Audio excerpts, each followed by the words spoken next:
আসসালামু আলাইকুম বন্ধুরা, আমি দেখেন এটা কি করতেছি। এটা আমি লুচি বানাবো। এখন আমি লবণ আর তেল দিয়ে ময়দাটাকে খাস্তা করে নিয়েছি। এরকম দলা হলে পরে কুসুম গরম পানির মধ্যে গুঁড়া দুধ দিয়ে ভালোভাবে ছেনে নিয়ে এখন আমি সুন্দরভাবে বেলে নিলাম।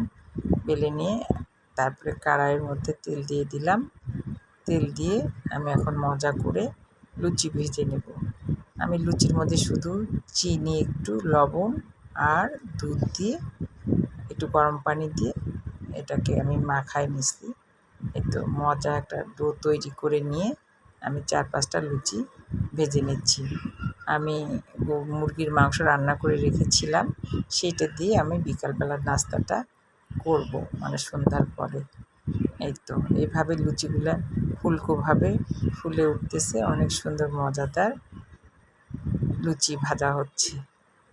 এইভাবে আপনারা ভেজে খাবেন, দেখবেন অনেক ভালো লাগবে। মুচমুচেও না, নরমও না, অনেকক্ষণ থাকে। এভাবে একটু গরম পানি বা দুধ গরম করে দিবেন, তাহলে এভাবে মজা করে খেতে পারবেন।